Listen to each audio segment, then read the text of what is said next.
ఒక మనిషి చనిపోతే అతనిని ఎవరు వచ్చి తీసుకెళ్తున్నారు ఇక్కడ అంటే దేవదూతలు వచ్చి తీసుకెళ్తున్నారు. మరి దేవదూతలు వచ్చి తీసుకువెళ్తుంది ఏమిటి? అతని శరీరాన్ని కాదు, అతని ఆత్మను తీసుకెళ్తూ ఉన్నారు. ఈ లోకంలో పుట్టిన ప్రతి మనిషి కూడా మరణించాల్సిందే. మరణానికి చిన్న పెద్ద, ముసలి ముతక, ధనిక భేద ఈ తేడాలేమీ లేవు. ఒక భిక్షగాడికి మరణం ఎట్లాగా సంభవిస్తుందో, ఒక రాష్ట్రపతికైనా ఒక ప్రధానమంత్రికైనా తప్పనిసరిగా మరణం సంభవిస్తుంది. మరణం ముందు ఈ లోకంలో అందరూ సమానమే. ఈ లోకంలో మనుషులందరినీ కూడా సమానం చేసేవి రెండు. ఒకటి పాపం, రెండు దాని ద్వారా వస్తున్న మరణం. ఈ రెండు ప్రతి మనిషికి తప్పనిసరిగా ఉంటాయి, వస్తాయి కూడా. అందుట్లో ఎటువంటి సందేహం లేదు. ఈ భూమి మీద మనం ఎట్లా జీవించాము అనేది ప్రాముఖ్యం కాదు. మన జీవితం అయిపోయిన తర్వాత మన పరిస్థితి ఎట్లా ఉంటుంది అనేది మాత్రమే ప్రాముఖ్యం. మళ్ళీ చెప్తున్నాను, ఈ భూమి మీద మనం ఎట్లాంటి జీవితం జీవించాము అనేది దేవుని దృష్టిలో ప్రాముఖ్యం కానే కాదు. మరి ఈ భూమి మీద జీవితం అయిపోయిన తర్వాత జీవితం అనేది ఒకటి ఉంది. ఆ జీవితం మనం ఎట్లా గడుపుతున్నామనేదే చాలా ప్రాముఖ్యమైంది. ఎందుకు ప్రాముఖ్యమైంది అంటే, ఈ భూమి మీద మనం గడిపే జీవితం మహా అయితే, అది కూడా ఘనంగా అయితే 100 సంవత్సరాలు గడుపుతాం. ఇంకా దేవుని వాక్యం ఏముందంటే, కీర్తనల గ్రంథం 90వ కీర్తన 10వ వచనంలో మనం చదువుకుంటాం. అక్కడ రాయబడిన మాట ఏమిటంటే, మా ఆయుష్కాలము 70 సంవత్సరాలు, అధిక బలము ఉంటే 80 సంవత్సరాలు. మనిషి యొక్క ఆయుష్కాలం ఎంత అంట? 70 సంవత్సరాలు. ఇంకా బలం ఉంది, శక్తి ఉంది ఒంట్లో అనుకుంటే 80 సంవత్సరాలు. అంతకు మించి మనిషి యొక్క ఆయుష్కాలం లేదు. 70 లేదా 80 సంవత్సరాలు మనిషి భూమి మీద బ్రతుకుతాడు. ఇంకా మేము పాతకాలం వాళ్ళమండి, పాతకాలపు తిండి తిన్నామండి అనుకుంటే ఇంకా 90 లేదా 100 సంవత్సరాలు. అంతే ఇక మనిషి యొక్క ఆయుష్కాలం. ఈ 100 సంవత్సరాలు ఈ భూమి మీద మనం ఎట్లా బ్రతికాము అనేది ప్రాముఖ్యం కాదు. ఈ 100 సంవత్సరాలు అయిపోయిన తర్వాత మరొక జీవితం అక్కడ ప్రారంభమవుతుంది. కాబట్టి ఈ భూమి మీద మన జీవితం ప్రాముఖ్యం కాదు, కానీ ఈ భూమి తదనంతరం మన జీవితమే ప్రాముఖ్యం. ఎందుకు ప్రాముఖ్యం అంటే, ఈ భూమి మీద మన జీవితం మహా అయితే 100 సంవత్సరాలు మాత్రమే బ్రతుకుతాం. కానీ ఇది అయిపోయిన తరువాత మన జీవితం ఉంటుంది. అది 100 సంవత్సరాలతో అయిపోయేది కాదు. పోనీ 1000 సంవత్సరాలతో అయిపోద్దా అంటే అంత కూడా కాదు. కోటాను కోట్ల సంవత్సరాలు, యుగాలు గడిపే కాలం అది. మీకు అర్థమైందండి? ఈ భూమి మీద మనిషి జీవించే కాలం ఎంత? మహా అయితే 100 సంవత్సరాలే. కానీ ఈ కాలం అయిపోయిన తర్వాత జీవించే కాలము వేరొకటి ఉంది. వేరొక దేశానికి నువ్వు వెళ్ళాలి, వేరొక ప్రాంతానికి నువ్వు వెళ్ళాల్సిందే. అక్కడ జీవించే కాలం ఉందే, దానికి ఇక అంతం లేదు. దానికి మనిషి ప్రాముఖ్యత ఇవ్వాలి. ఈ భూమి మీద నువ్వు ఎట్లాగా జీవించినా చనిపోవాల్సిందే, దాంట్లో ఎటువంటి సందేహం లేదు. నువ్వు ఎంత మంచిగా జీవించినా, చెడ్డగా జీవించినా, నువ్వు ఎంత మంచి తిండి తిన్నా, ఎంత మంచి జాగ్రత్తలు తీసుకున్నా ఈ లోకంలో చనిపోవాల్సిందే. కానీ చనిపోయిన తర్వాత వేరొక లోకంలోకి నువ్వు ఎంటర్ అవుతావు. అలా ఎంటర్ అయిన తర్వాత అక్కడ నువ్వు జీవించే జీవితం 100, 200, 300 కాదండి, యుగాలు జీవితం అక్కడ. ఎంతకాలం అంటున్నాం? యుగాలు జీవితం. ఈ యుగాల జీవితాన్ని నువ్వు ఎట్లా గడుపుతున్నావు అనేదే ప్రాముఖ్యం. మీకు అర్థమైందండి? మళ్ళీ చెప్తున్నాను, ఈ భూమి మీద మనం జీవించే జీవితం అంత ప్రాముఖ్యం కాదండి. మహా అయితే 100 సంవత్సరాలే. కానీ ఈ తర్వాత జీవితం ఉందే, అది యుగాల జీవితం, కోటాను కోట్ల సంవత్సరాల జీవితం అక్కడ ఉంది మనకి. మరి ఈ కోటాను కోట్ల జీవితం సంవత్సరం, ఆ సంవత్సరాలన్నీ కూడా నువ్వు క్షేమంగా ఉండాలంటే, ఏ బాధరా బందీ లేకుండా ప్రశాంతంగా నీవు ఉండాలి అంటే ఈ భూమి మీద నీవు ఎట్లా జీవించాలి, అదే దేవుడు మనకు నేర్పేది. ఇక్కడ మనం చదువుకున్న భాగంలో ఇద్దరు వ్యక్తుల్ని దేవుడు మనకు చూపిస్తూ మాట్లాడుతున్నాడు. ఒక వ్యక్తి ఎవరంటే ధనవంతుడు, మరొక వ్యక్తి ఎవరంటే లాజరు, దరిద్రుడు. వీళ్ళిద్దరి యొక్క బ్రతుకులు భూమి మీద ఎట్లా ఉన్నాయి అనేది దేవుడు ముందుగానే చెప్పాడు. ఎట్లా ఉన్నాయంట, ధనవంతుడు ఒకడు ఉన్నాడు. అతడు ఊదా రంగు వస్త్రాలు కట్టుకున్నాడు. ఊదా రంగు వస్త్రాలు అంటే మంచి కాస్ట్లీ బట్టలు కట్టుకున్నాడు. ప్రతి దినము బహుగా సుఖపడుతూ ఉండేవాడంట. ధనవంతుడు ఎట్లా బ్రతికాడంట, ఈ భూమి మీద ఊదా రంగు వస్త్రాలు వేసుకున్నాడు, సన్నటి నార వస్త్రాలు ధరించుకున్నాడు, ప్రతి దినము బహుగా సుఖపడుతున్నాడు.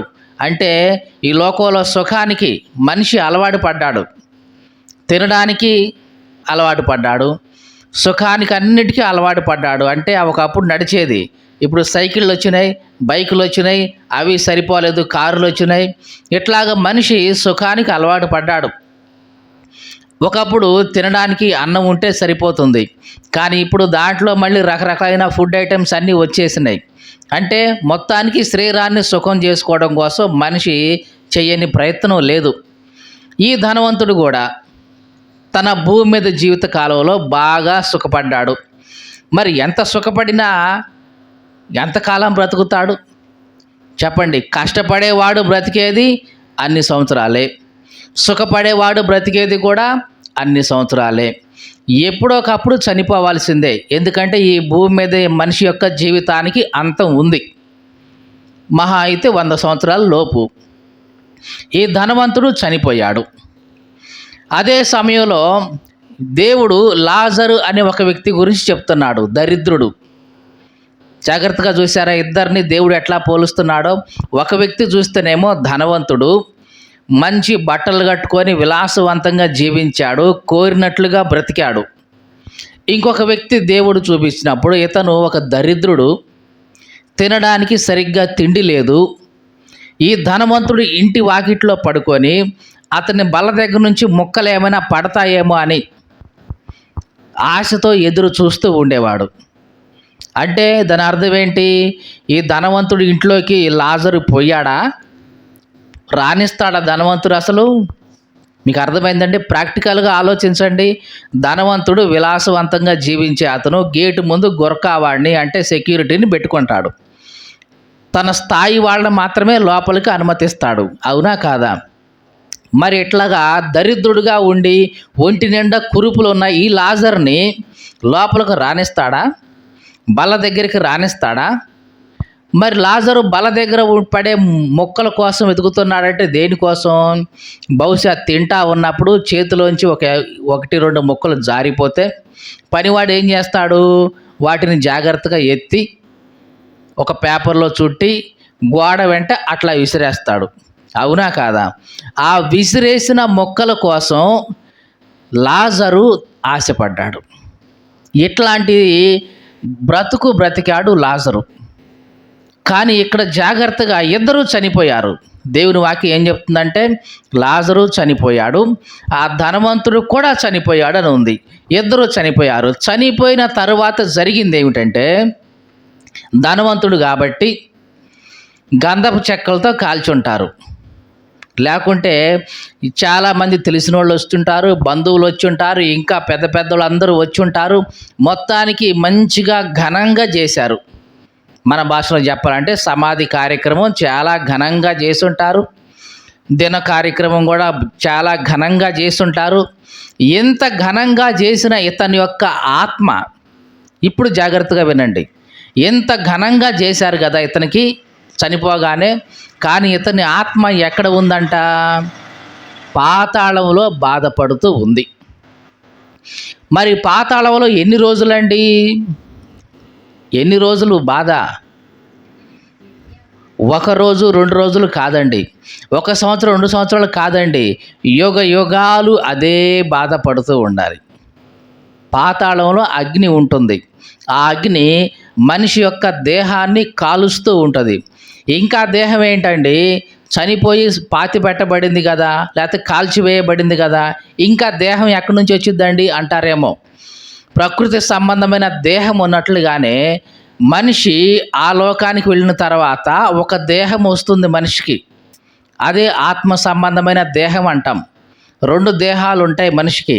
ఇదేమో శరీర సంబంధమైన దేహం ఎట్లా ఉంటుందో అలాగే ఆత్మ సంబంధమైన దేహాన్ని మనిషి ధరిస్తాడు అక్కడ పోయిన తర్వాత. ఈ దేహాన్ని ఆ అగ్ని కాలుస్తూనే ఉంటుంది. అలాగని బూడిద చేస్తుందా? చెయ్యదు. అగ్ని ఆరదు, పురుగు కూడా చావదు. పురుగు అంటే మనిషి. ఆ మనిషి చచ్చేది లేదు, ఆ అగ్ని ఆరేది లేదు. జీవితకాలం కాలుస్తూనే ఉంటుంది, కాలుస్తూనే ఉంటుంది. సంవత్సరం 2 సంవత్సరాలు కాదండి, యుగ యుగాలు కోటాను కోట్ల సంవత్సరాలు కాలుస్తూనే ఉంటుంది. దానికి ఇక అంతం లేదు. అంటే ఈ భూమి మీద అతను ఎట్లా బ్రతికాడు? లగ్జరీగా బ్రతికాడు. నా అంతటి వాడు లేడు అనుకుని బ్రతికాడు. ఇక నేనే అనుకొని బ్రతికాడు. ఇక చూసిన వాళ్ళు కూడా చూడండి, అదండి జీవితం అంటే, అదండి లైఫ్ అంటే, ఏం బ్రతుకండి, రాజా బ్రతుకండి, రాజా లైఫ్ అండి అని అనుకొని ఉంటారు. కానీ చనిపోయిన తర్వాత అతని బ్రతుకు ఎట్లుంది చెప్పండి? ఎట్లా ఉంది? నికృష్టపు బ్రతుకులాగా ఉంది. అగ్ని ఆరదు, పురుగు చావదు, అట్లాగే యాతన పడతా ఉన్నాడు. ఇది అతని యొక్క పరిస్థితి. అందుకే నేను చెప్తున్నాను, ఈ భూమి మీద నువ్వు ఎట్లాగా జీవించావు ఇది ప్రాముఖ్యం కాదు. ఇది అయిపోయిన తర్వాత నీ జీవితం ఎట్లా ఉండబోతుంది ఇదే ప్రాముఖ్యం. ఇక లాజరు విషయానికి వస్తే, లాజరు ఈ భూమి మీద చాలా నికృష్టంగా బ్రతికాడు. తినడానికి తిండి లేదు, కట్టుకోవడానికి బట్టలు లేవు, కనీసం తన ఒంటి మీద ఉన్న కురుపులకి వైద్యం చేయించుకునే స్తోమత లేదు. అరే, తినడానికి తిండి లేని వాడికి ఇక వైద్య ఖర్చుల కోసం డబ్బులు ఎక్కడి నుంచి వస్తాయి? అట్లాంటి పరిస్థితుల్లో లాజరు బ్రతికాడు. ఇతను కూడా చనిపోయాడు. జరిగింది ఏమిటంటే, ఈ లాజర్ని తీసుకెళ్ళడానికి దేవదూతలు వచ్చారు. అంటే లాజర్ యొక్క ఆత్మను తీసుకెళ్ళడం కోసం దేవదూతలే వచ్చేశారు. మరి లాజర్ యొక్క శరీరం ఏమైపోయి ఉంటుంది చూడండి. ధనవంతుడి శరీరాన్ని ఏం చేశారు? ఘనంగా సత్కరించి బాగా డ్రమ్ములు మేళాలు ఇవన్నీ చేసి చిన్నగా జాగ్రత్తగా దహన సంస్కారాలు చేసి ఉంటారు, అంత్యక్రియలు చేసి ఉంటారు. మరి అదే లాజర్ పరిస్థితి, ఈడ్చి అవతల పడేసి ఉంటారు. లేకపోతే ఏ మున్సిపాలిటీ వాళ్ళు తీసుకెళ్ళి గుంట తీసి పాతి పెట్టేసి ఉంటారు. చనిపోయిన తర్వాత ఆ శరీరానికి నువ్వు ఏమి చేసినా ఏం ఉపయోగం లేదు. కానీ చాలామంది ఏం చేస్తుంటారంటే, బ్రతికి ఉన్నంత కాలం అసలు వాళ్ళ గురించి ఏమీ పట్టించుకోరు. చనిపోయిన తర్వాత మాత్రం వాళ్ళ దేహానికి ఏవేవో చేస్తూ ఉంటారు. మీకు తెలుసా అండి? బ్రతికి ఉన్నంత కాలం అరే నాన్న, అరే కొడుక, అమ్మ, కూతురా, నాకు బాగా ఉక్కబోస్తుంది, చెమటలు పడుతున్నాయి, ఒక కూలర్ కొనిపెట్టిరా అంటే పట్టించుకోడు కొడుకు. అదే చచ్చిన శరీరానికి ఏసీ బాక్స్ తీసుకొచ్చి మరీ తగిలిస్తాడు. బ్రతికి ఉన్నంత కాలం వాళ్ళు ఎంత ఇబ్బంది పడుతున్నా వాళ్ళని అసలు పట్టించుకోవు. చచ్చిపోయిన తర్వాత చచ్చిన దేహానికి ఏసీ బాక్స్ పెట్టిస్తావు నువ్వు. అదే బ్రతికున్నప్పుడు పెట్టిస్తే కాస్త సంతోషించేవాడు కదా, నా కొడుకు నా కోసం ఏసీ తెచ్చాడు, నా కొడుకు నా కోసం ఈ కూలర్ తీసుకొచ్చాడు, నా బాధ నా కొడుకు చూశాడు అని కాస్త సంతోషించేవాడు కదా మనసులో. చచ్చిన తర్వాత చచ్చిన దేహాన్ని తీసుకొచ్చి ఏసీ బాక్స్లో పెడితే అదేమన్నా అనుభవిస్తుందా? ఏమీ అనుభవించదు. కానీ దానికి మాత్రం హంగామా చేస్తాం. బ్రతికున్నప్పుడు కన్న తల్లికి కన్న తండ్రికి కనీసం ఒక ముద్ద పెట్టడానికి ముందు రావు. అదేమంటే నేను ఒక్కడే నా కొడుకుని, ఏ మిగతా 2 3 లేరా, ఏ వాళ్ళ దగ్గర పోయి తినొచ్చు కదా, మా దగ్గరే పడి ఏడవటం ఎందుకు అని ఇట్లాగా నిష్ఠూరపు మాటలు చెప్తావు. కానీ చచ్చిన తర్వాత ఆమెకు మాత్రం పంచభక్ష పరమాణాలు పెడతా ఉంటాం. తినేది లేదు, పెట్టేది లేదు. అది పిండంగా పెడతా ఉంటాం. అదే అంటే దినం కార్యక్రమం అని చెప్పేసి ఆ రోజు పెడతా ఉంటాం. ఇట్లాగా చచ్చిన తర్వాత ఆ దేహానికి ఏమి చేసినా ఏ ఉపయోగం లేదండి, ఏ ఉపయోగం లేదు. ఈ ధనవంతుడి విషయంలో బాగా చేసుంటారు, కానీ దరిద్రుడి విషయంలో ఏమీ చేయలా. ధనవంతుడి విషయంలో చాలా బాగా చేశారు హంగామా, కానీ దరిద్రుడి విషయంలో లాజర్ విషయంలో ఏమీ జరగల. కానీ జాగ్రత్తగా వినండి, ఇదే మనకు కావాల్సింది. ఈ లాజరు చనిపోయిన తర్వాత ఇతని ఆత్మను పరలోకానికి తీసుకువెళ్ళడం కోసం ఈ మాట నేను చెప్పదలుచుకున్నా. ఇతని ఆత్మను పరలోకానికి తీసుకువెళ్ళడం కోసం ఎవరు వచ్చారు?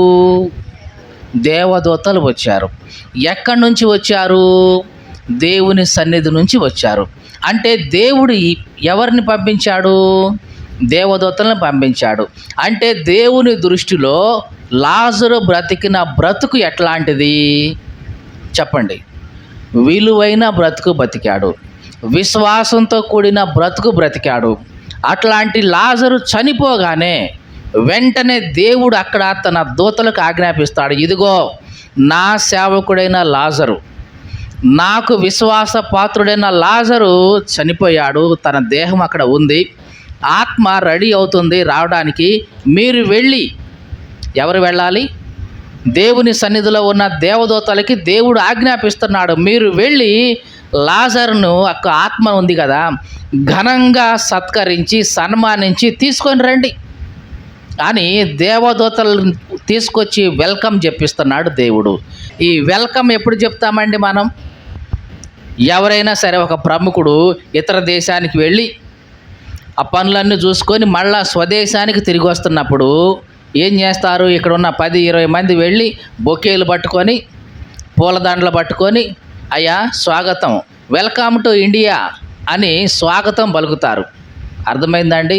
ఆ దేశానికి వెళ్ళి పనులన్నీ ముగించుకొని మరలా స్వదేశానికి వస్తున్నప్పుడు చాలా సంతోషంతో, ఆర్భాటంతో పూలదండలు, బొకేలు అవన్నీ పట్టుకొని వెల్కమ్ చెప్తారు.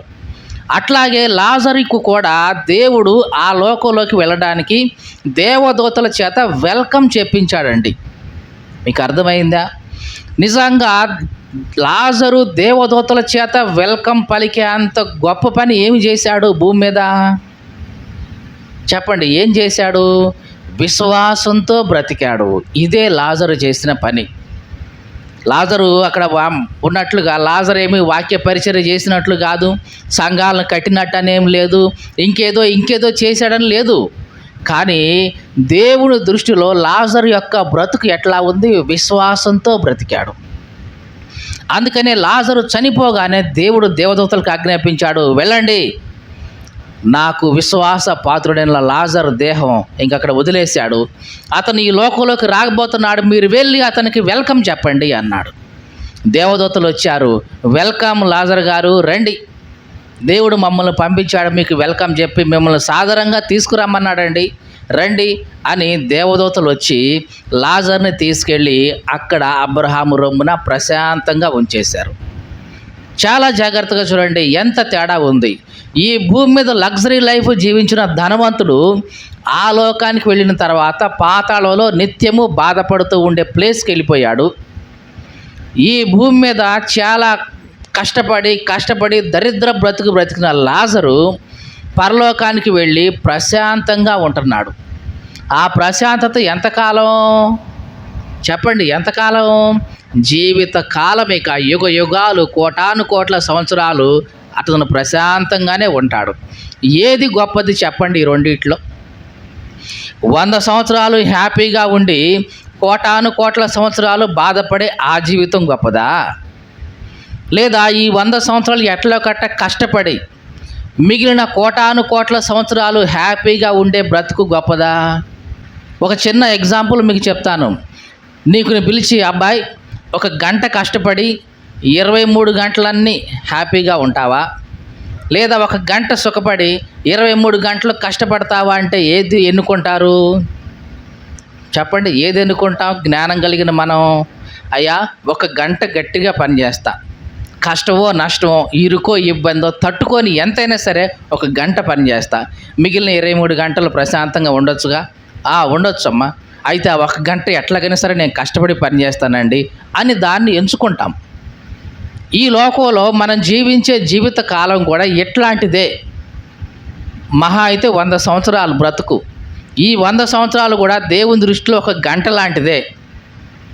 ఇక మిగిలిన సమయం ముందు చూశారు, అది 23 గంటలు లాంటిది.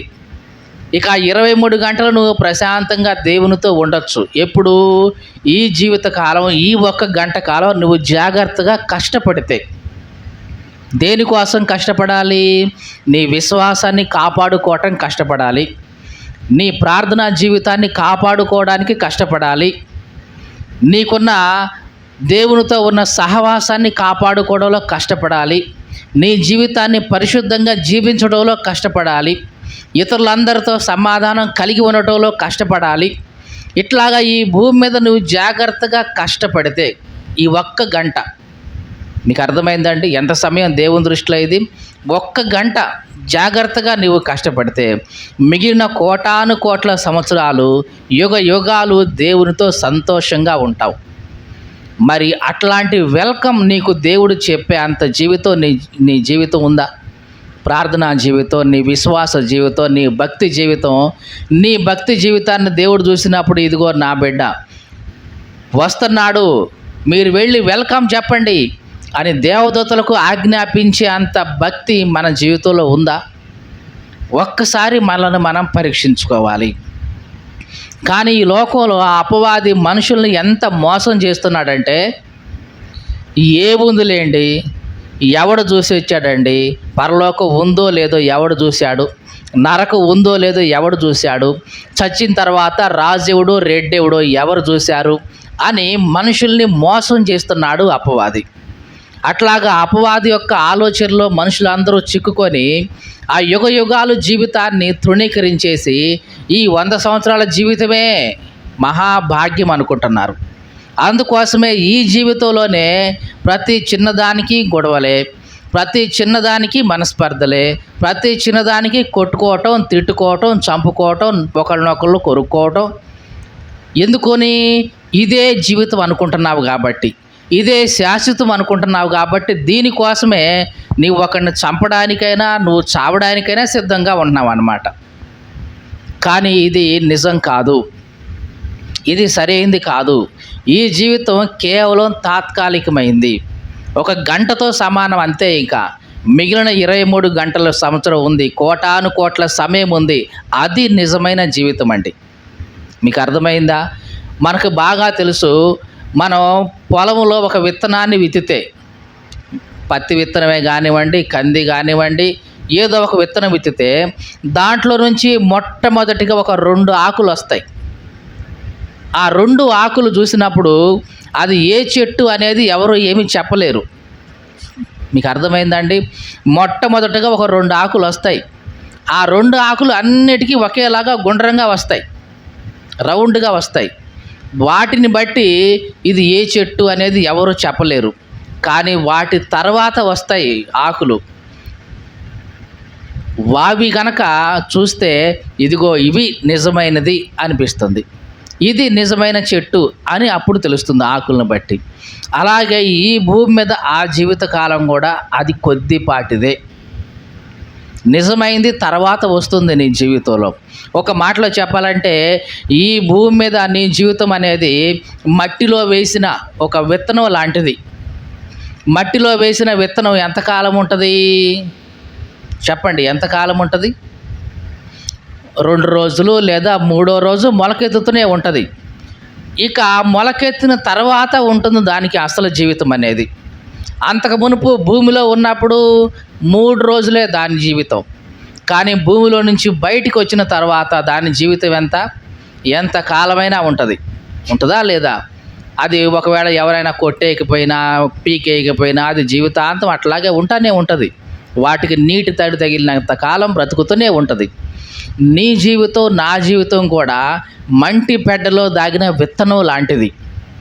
కొద్ది కాలమే ఇది. ఈ విత్తనం ఎప్పుడైతే చనిపోతుందో దాంట్లో నుంచి మొలక వచ్చినట్లుగా నీవు ఈ భూమి మీద ఎప్పుడైతే చనిపోతావో నీ ఆత్మ బయటకు వచ్చేస్తుంది. అది యుగ యుగాలు జీవిస్తుంది. ఇక అది యుగ యుగాలు జీవిస్తుంది. అది నిజమైన జీవితం అండి, అది నిజమైన జీవితం. కానీ ఈ దినాల్లో అపవాది మనుషుల్ని ఎంత మోసం చేశాడంటే ఆ నిజమైన జీవితం గురించి ఆలోచించే సమయం ఇవ్వట్ల. ఆ నిజమైన జీవితం గురించి మనిషి ఆలోచిస్తే నిజంగా బాగుపడతాడేమో అని అపవాది ఏ మాత్రం అటు ఆలోచించనీయక ఎంతసేపటికి ఇదే జీవితం అనుకునేలాగా చేస్తున్నాడు. ఈ చిన్న జీవితం కోసమే ఇది నువ్వు ఏమైనా చెయ్యి, మోసం చెయ్యి, కుట్ర చెయ్యి, కుతంత్రం చెయ్యి, తగాదలాడు, ఏదైనా చెయ్యి, సాధించుకో, ఇప్పుడు కాకపోతే ఎప్పుడు అని అనిపించేలాగా చేశాడు. కానీ ఇది నిజం కాదు. ఇది కేవలం భ్రమ భ్రమ భ్రమ మాత్రమే. అసలు జీవితం తర్వాత ఉంది. అందుకని ఇక్కడ ఒక చిన్న ఉదాహరణ దేవుడు మనకు చెప్తున్నాడు, లాజరును చూపించి. లాజరు ఈ జీవితం మీద, ఈ భూమి మీద కష్టపడ్డాడు. కానీ చనిపోయిన తర్వాత యుగ యుగాలు సంతోషభరితమైన ఆ లోకంలోకి వెళ్ళిపోయాడు. మరి నీ జీవితం యొక్క పరిస్థితి ఏంటి? నీవైతే యుగ యుగాలు దేవునితో ఉండాలని దేవుడు ఆశపడుతున్నాడు. మరి నీవు ఎటు వెళ్దామనుకుంటున్నావు? ధనవంతుణ్ణి, లాజర్ని, ఇద్దరిని దేవుడు మన ముందు పెట్టి ఈరోజు నిన్ను ఒక ప్రశ్న అడుగుతున్నాడు. మరి నువ్వు దేన్ని ఎంచుకుంటావు? ధనవంతుడైతే ఈ లోకంలో హ్యాపీగా బ్రతికాడు, కానీ యుగ యుగాలు కష్టపడుతూ కనపడుతున్నాడు. లాజరు ఈ లోకంలో కష్టపడ్డాడు, కానీ యుగ యుగాలు సంతోషంగా కనిపిస్తున్నాడు. మరి దేన్ని ఎంచుకుంటావు నువ్వు? ఒక్కసారి మనలను మనం పరీక్షించుకుందాం.